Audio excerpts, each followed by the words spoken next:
And we back.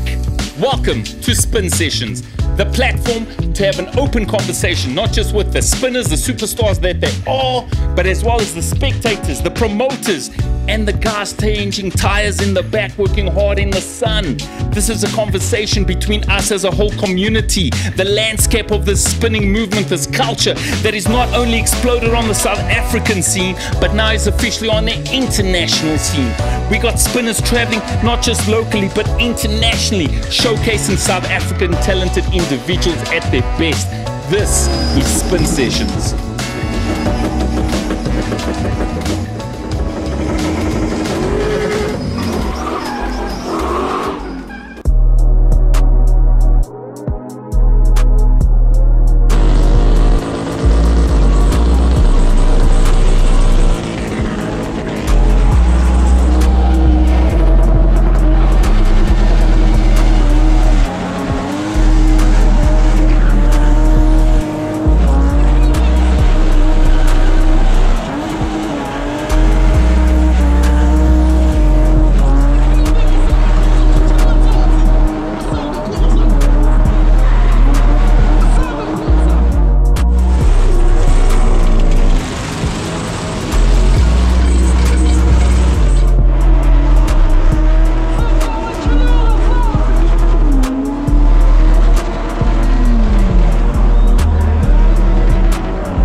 Ladies and gentlemen, today on the couch with me at Spin Sessions, we got the one and only Sparky.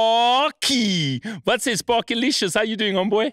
Good, yourself, Vic? Good, bro. Always representing Eldorado Park with so much pride and intensity. Hope I'm doing a good job. You're doing a phenomenal job, son. Phenomenal. First and foremost, just a quirky question. When is the last time you saw Faya?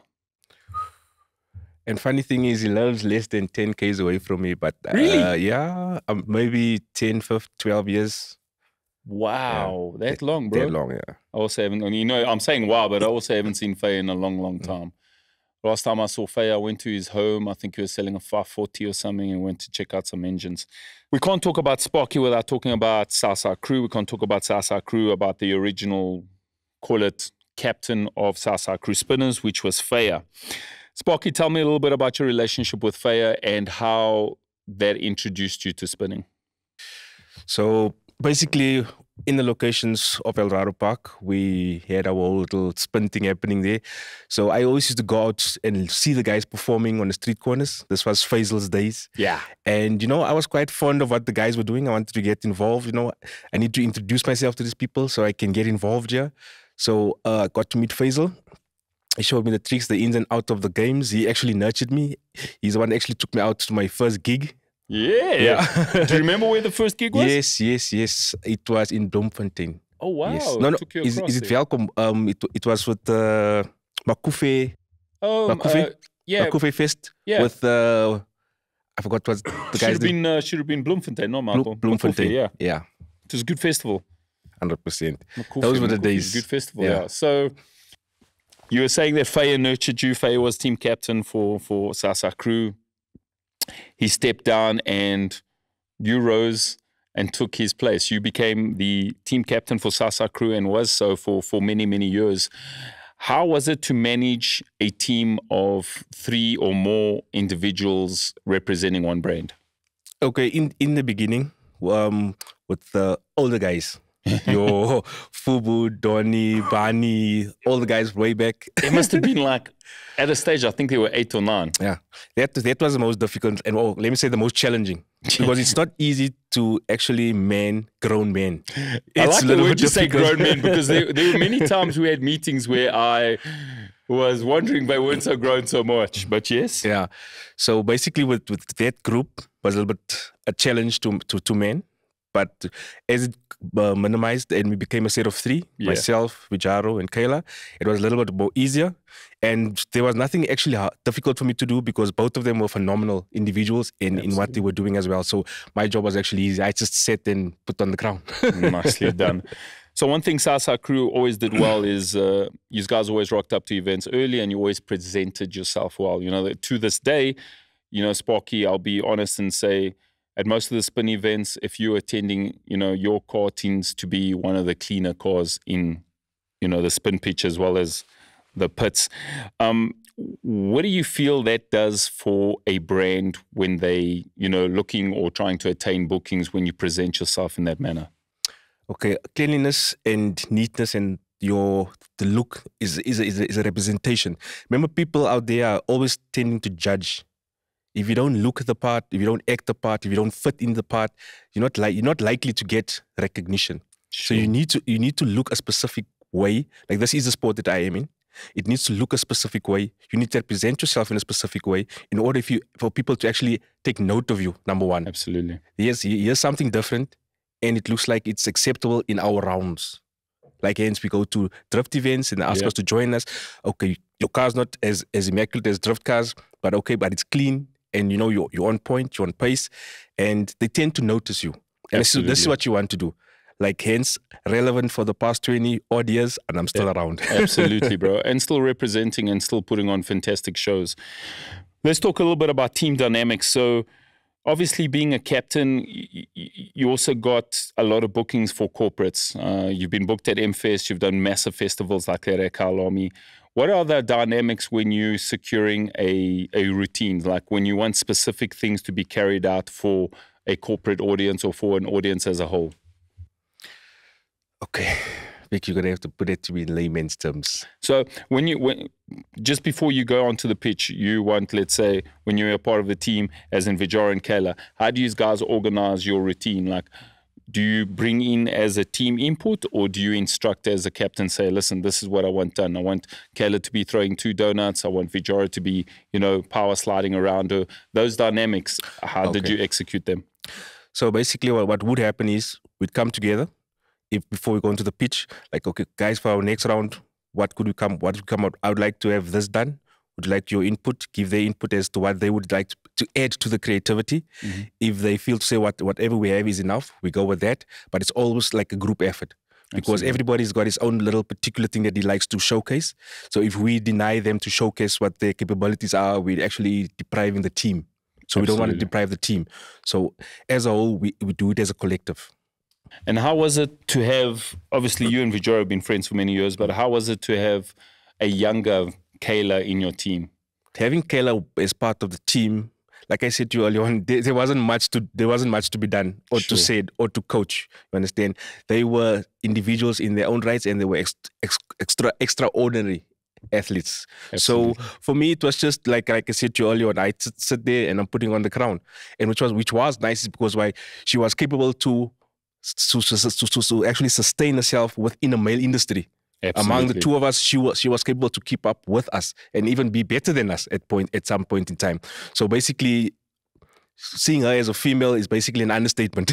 Sure, she's an athlete in her own right. No, absolutely. Okay. Kayla's something special. Since then, Sparky, you've gone on your own. You've got 2 spin cars. Yeah. Tell us the dynamic. Why did you choose to have 2 spin cars? And tell us a little bit about the different motors that they have. Okay, I moved away from E30 a couple of years ago because I couldn't spend most of my time, my energy, and my money on one motor. So I decided... The honesty comes out and my money. So I decided to try a multi-valve. We tried a 328 multi-valve motor. My first motor I bought, put it in there. It lasted me 2 years without any issues. Wow, that's I just done impressive. Normal services. The motor wasn't stroked or anything like it, just a stock motor. And it done well. I said, no, I could now actually keep most of my money and spend most of my time with my kids. Nicely done. So basically, there's a plus for me within moving over from one motor to the other motor. And then as time goes by, the actual I'll say, finances that I could accumulate, I decided to do another project. And this is funds coming from the multi-valve that's doing so well, and just me accumulating additional saving your paydays. Yeah. So I decided to branch out and get myself a V8. Because everybody loves a V8. Huh? You see you see some spinners, they see the like the V8. Yes, we like V8s here. Me, I like V8. So I actually wanted them to look identical. So you shouldn't be able to tell the difference between the multi-valve and the V8. Oh, wow. It's just on appearance. And they're both 2-doors? They're both 2-doors. Oh, nice. I love 2-doors. I prefer 2-door over any other car. I've got no chassis issues with a 2-door. Yeah, less flex. 100%. Nice, so I prefer the 2-doors.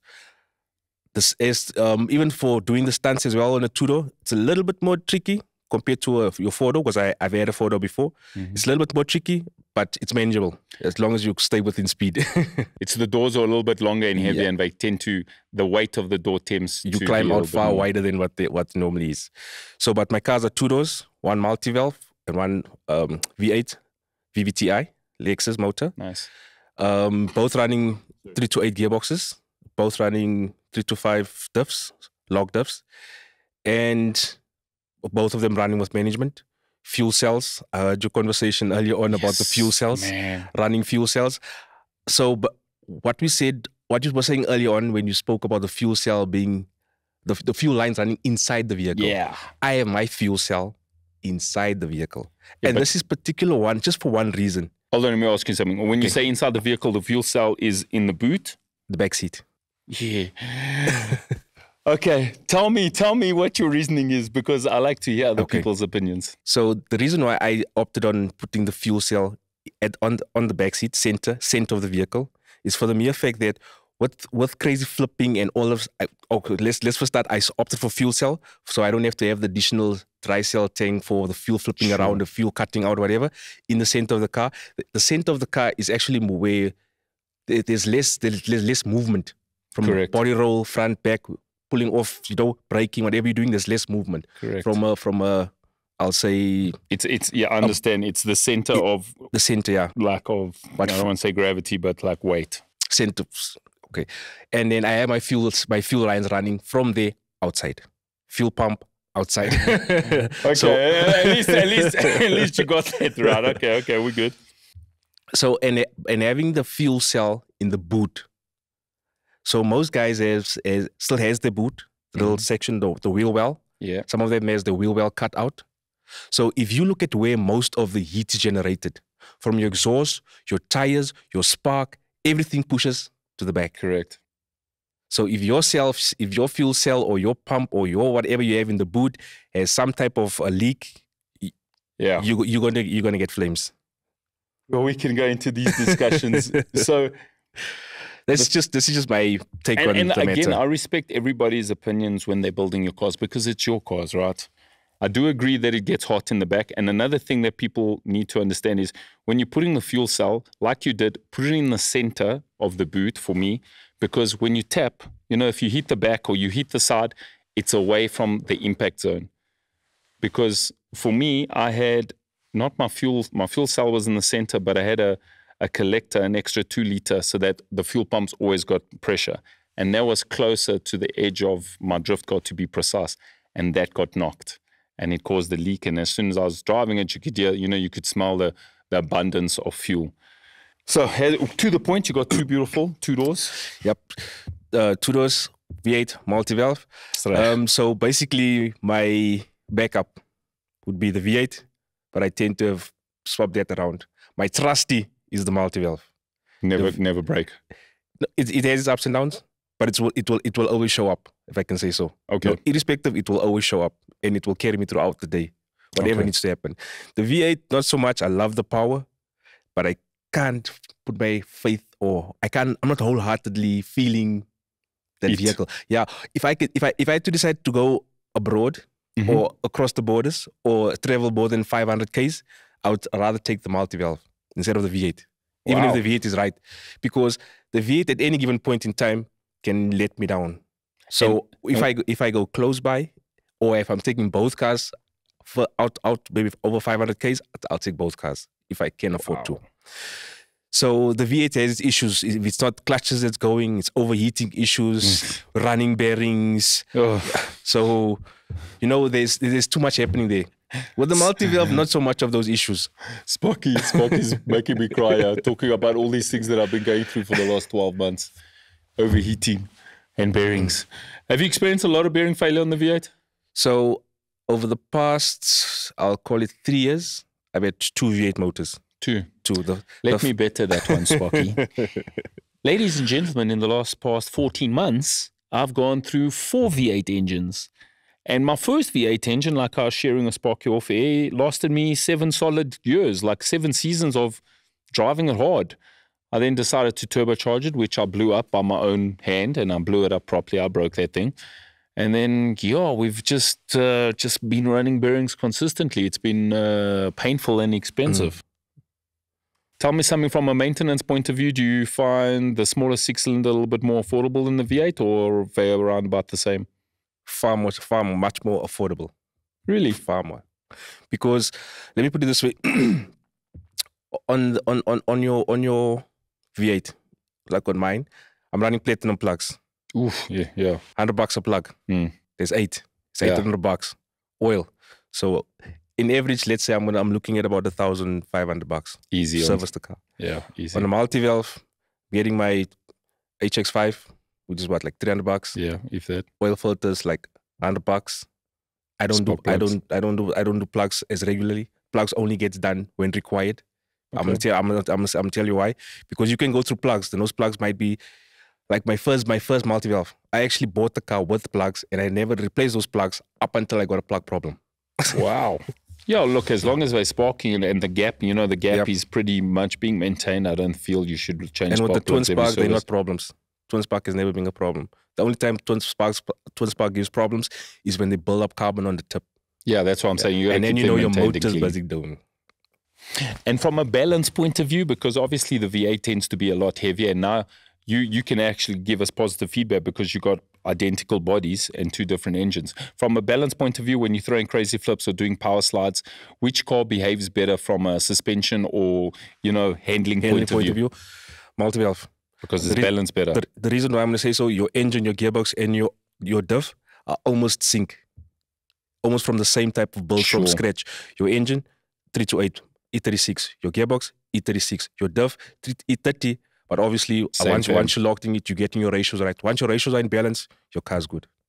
Jeez. You just need to get the balance right. With the V8, you've got so much torque on your motor. Your gearbox you're running is a BMW gearbox, which is not supposed to run that much of torque. You got your diff to compensate. You're going smaller diffs, you're going bigger diffs. You can't compensate, and you got endless problems. Your car's performing, your car's underperforming. You need a balance whereby with my multi-valve, I can go into an oval track. No problems. With my multi-valve, I can go into a small pitch. No problems. With my V8, I go onto an oval track. I'm handling. I go into a small pitch, I can't handle the car. It's just getting to the points too fast. And it gets too hot. And it gets too hot real quick because now you're obviously accelerating. So you got to choose where you're going and which car to take. And Sparky, I'll always give it to you, like when you come onto the pitch, you always perform something completely different to whatever else is doing. And you take time to put something into your creative precision driving, into your stunts. You're a true showman, and you're naturally a true showman.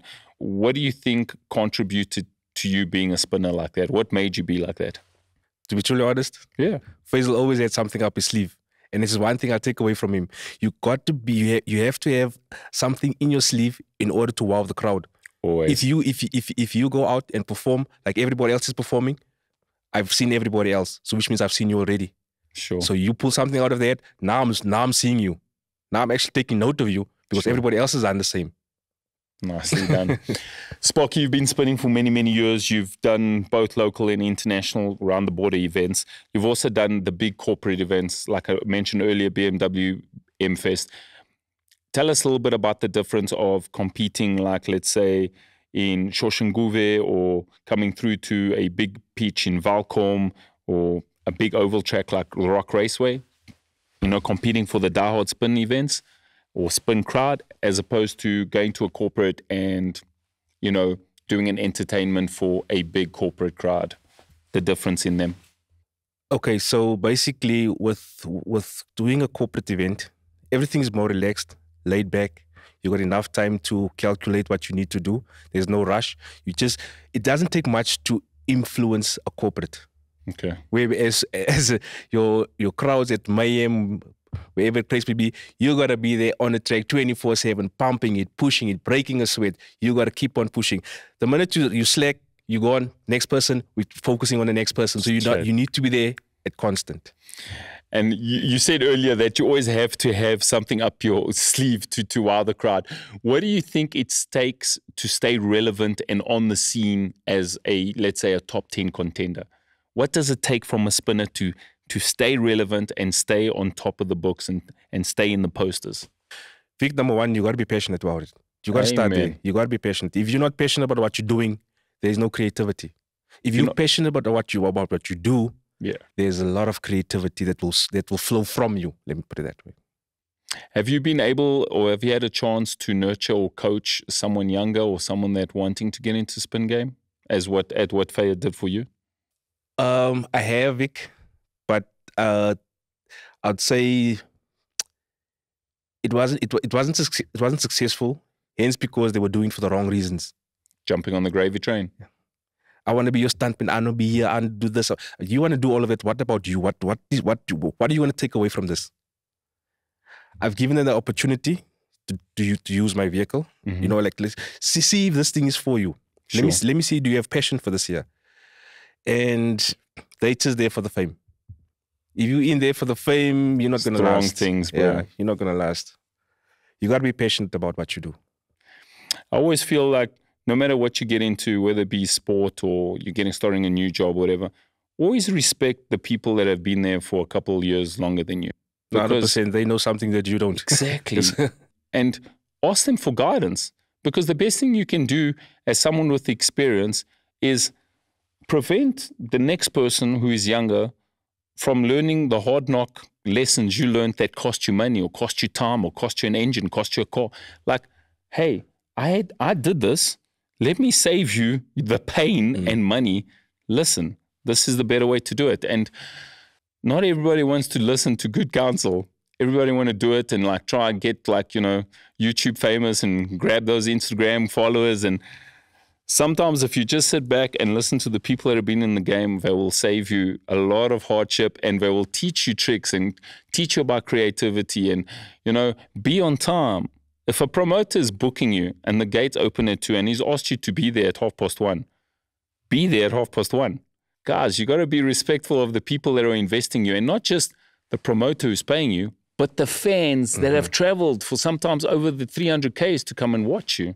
Be respectful. Like, just rock up on time. Like, learn from your elders, yeah? And you rock up at 6 and 5 o'clock, we need to be back home. Because we've got kids with us. Yeah, it's just like crazy. What are some of the most vital lessons you've learned as a man being a spinner? Like, everybody's like on the inspirational trip. Everybody's following like Instagram pages of inspiration and motivation, whatever. But we've all learned our own lessons via life. What are some of the lessons you've learned from the spinning industry, from being a spinner, from traveling? Like, what is some of the things that, hey, I learned something today? So basically, meet people, talk to people, be humble, and make friends wherever you go. Make friends, because those are the people that will actually, I'm not saying benefit from. Those are the people that assist you. These are the people that will come to your aid when you need within certain areas. You understand? So obviously you got to market yourself in order to be out there. Sure. But you gotta build friendships. It's not just all about the spinning industry and the business behind it, but building relationships with people. Absolutely. If you learn to build relationships with people, then you should be okay. Sparky, you're a father. Speak about Trey a little bit here. So if your son turns around and says he wants to be a drifter because he's been following your steps for the last 10 years of his life, what answer would you assist him, or would you deter him from being a spinner? No, I'll encourage him, but also at the same time I'll be watching him, because he can say he wants to be a drifter, and there's no passion in what he's doing, or he doesn't show too much interest in what he's doing. This is his decision. He's telling me what he wants to become. I will support him until the point when I like, but this is not for you. You understand? But if he shows determination and is interested in, and he's like all out there, 100% I support him. And I'm sure you'd be a great, great manager. In saying that, do you feel all fathers should be managers of their sons? Because we've got a lot of fathers that manage their kids in this industry. Or do you feel they should have someone who's not family orientated running them as a manager? This is a little bit of a difficult one, Vic, because from one point of view, managing your son from your experiences is a plus. Sure, absolutely. And with this, you're also aware about the negative side of the industry. So obviously with that comes protection of your child. And if you keep protecting him, he's never going to learn about the negativity within the industry. Sure. And you can't keep on shielding him. He is going to need to experience it, and this is something that you cannot shield him from. Sure. So basically, it's a positive and a negative. There's a good side and a bad side to it. It's a good answer. It's true. I've had a lot of engagement with managers, usually family, either like father or mother, and there's definitely pros to it. There's also cons to it because you're emotionally attached to the person that you're managing, which brings its own pros and cons. Truly. Sparky, you've been doing this for a while. Spinning has changed drastically. How do you feel about the face of spinning as it currently stands, how it's looking? How do you feel about the industry, the people that are part of the industry? Look, big change is always good. So, change is a form of growth. Absolutely. So if you don't accept change, you're not growing. You need to accept change. You need to grow with the times. We've had our ways of doing things. Things Sure. are changing.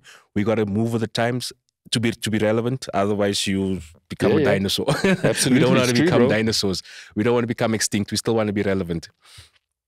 And I see the new and up and coming spinners. They are fast paced compared to what we were.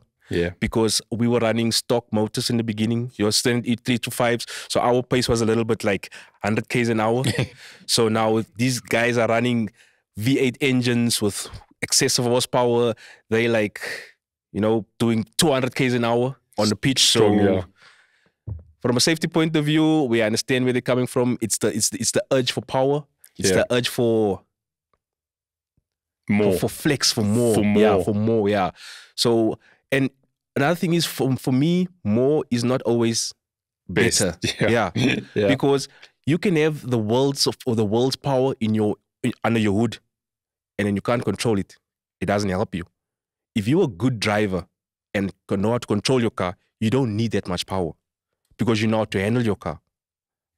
With more power comes also more balls, because now when you go from spinning a 160 kilowatt multi-valve or V8 to now performing in a 200 and something powered 4.5 VK, suddenly you can't be spinning on like second-hand tires anymore, because it's just not going to give you the time on the track. So now it forces you to now start buying new tires, because with more power becomes more wheel speed. So the wheel's turning at a quicker pace, which means the rubber is hitting the floor at a quicker pace, which is getting destroyed quicker. So then you can't be going out with tires that have got 40% life left back, because you're going to be doing 20 seconds and that's the end of your round. And that's the thing with spinning, is you got to balance your performance with your time. And I've seen it so many times where guys come super hard and aggressive onto the pitch with a big V8, let's say, with obviously the tire supplied by the promoter, and within 30 seconds they finish their round. So they were only relevant for 30 seconds of that round. Now they've got to go back and change tires and wait for the tire changes. They'll only come back onto the pitch in 45 minutes, right? Where someone with a lot less power manages his routine better and, puts some stuff on paper. It's like, let's see what tires are. Okay, I've got this amount of tire left, so I'm going to have maybe 2 minutes on the track. How am I going to make these 2 minutes count? So absolutely, it gets tricky. You gotta find Stay the balance. within your means. Yeah. Stay within your means. Yeah, you don't always have to flash the cash. Focus on you. Do the best you can do with what you have. If you keep on pushing and you keep being the best version of yourself and embedding yourself as well as your routine as a spinner, people will notice you. You will get more bookings. Slowly but surely, the money or the rate will increase slightly and you'll have a little bit more money to improve. But if you're trying to go out there and just flash the cash, it's just going to cost you more money, because more power you make, more tires you need, more smoke. It just gets kind of crazy. Everything is more. No, for real. It just ends up costing you more, bro. What would you like big to happen in spinning? If there's, we've got some really good events happening. Sapank's throwing some really big, big, well-attended events at Mahem. What if you had a magic, wand and money wasn't a thing? What would be the next event you would build for spinning? What would you like to see spinning go to? Countries, World Cup type of thing. We're talking, right? World Cup. Get other countries, places to get involved, and let's compete. You want to hear my crazy idea? Yeah. I would like to have a big event, invite 2 Australian bras with their cars, because now you need money because we need to import these rides. Bring those P 1,400 horsepower. Bring some American, 2 gents from America or ladies, and then go to UAE, them Arab boys also throwing some crazy stuff with some patrols and, safaris and what. And I'd like to have exactly what you said, an all-star international event. I think that would be epic.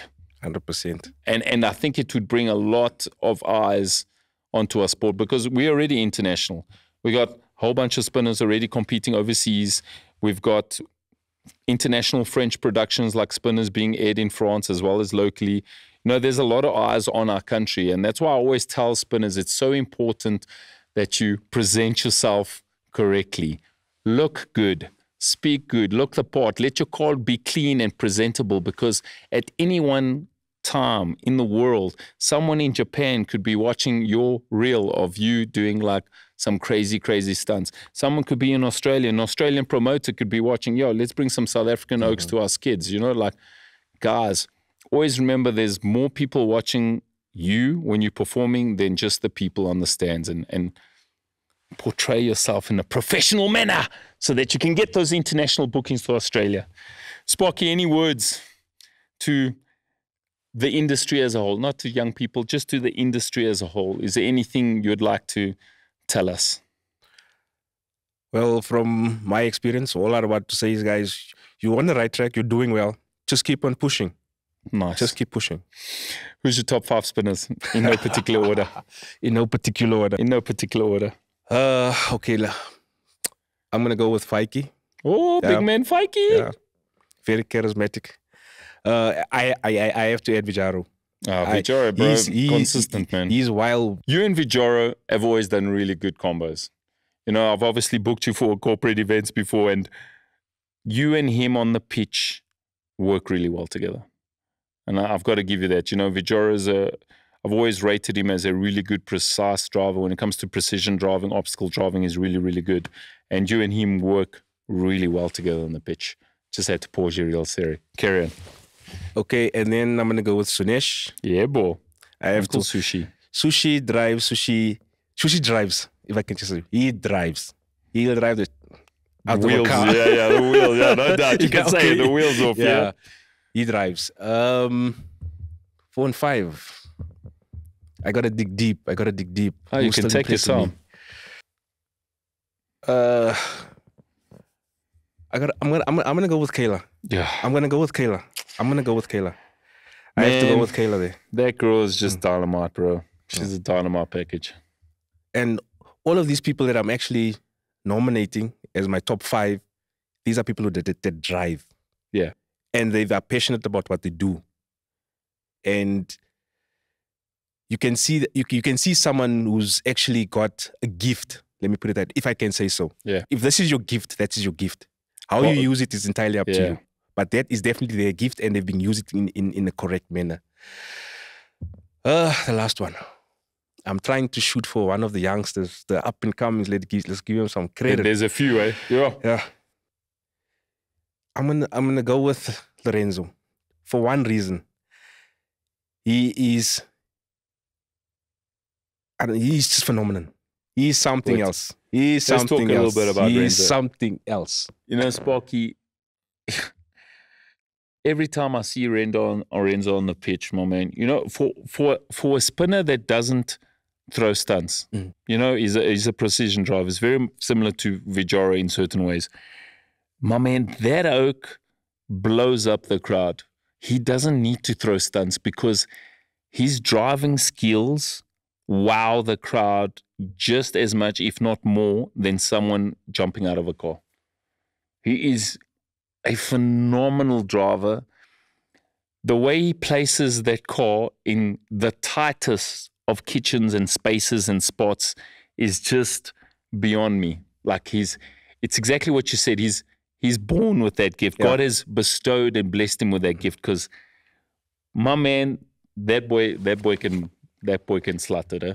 No, I've actually looked at him and tried to analyze, does he actually calculate what he's doing? Or does he sit back? Or, you know, he's got a game plan. If I may say, he's got a game plan. Renzo doesn't have a game plan. He goes into the pitch, and while he's performing, his creativity is happening. Simultaneously, yes. Yeah. So everything just comes together. It's like everything is like in sync. You know, it's crazy because Renzo brings that aggressive driving of Kaapstad, of what we remember with Shane Green and Sean back in those early years. He brings that aggressiveness because while he's driving, it's all at high speed. Renzo doesn't do slow speed, bro. That car doesn't, it must be in the red. Yeah. If that needle is not in the red, that man's not driving. He's like reversing into the pits. So whatever he does at high speed, which means it's even harder to calculate where the placement of your car is because everything's happening so quick. Your mind is making decisions like 1,000 times per second, like where we're going to place, and he does it effortlessly, man. He's phenomenal. Sparky, my man, thank you very much for coming through to Spin Sessions, bro. Thank you for our friendship. We've been friends for a long, long time. Thank you for repping Southside Crew. You did a phenomenal job, but most importantly, thank you for being a phenomenal inspiration to young people in Eldorado Park, as well as spinning as a whole. You've always carried yourself super, super well spoken. Your cars are always clean, my man. And I give you that. Like any event that you go to, you're definitely one of the top 3 cars that look the part, presentable, and clean. Sparky, before I let you go, man, any final words? Yeah, love what you do. Remain humble. And if you love what you do, you'll be relevant. And when you're relevant, you like myself, I am believed to be relevant. After 20 some odd years, I'm still around. Still pushing, still appearing on posters and still wowing the thousands as spectators. Still very much relevant. Ladies and gentlemen, this is Spin Sessions. This is how we throw it down every second Friday. We have conversations with relevant people, talk a little bit about spinning, a little bit about history, and sometimes we even talk about engines. We throw it down, man. Make sure you share, make sure you press the like button, and just let people know that this is how we share conversation.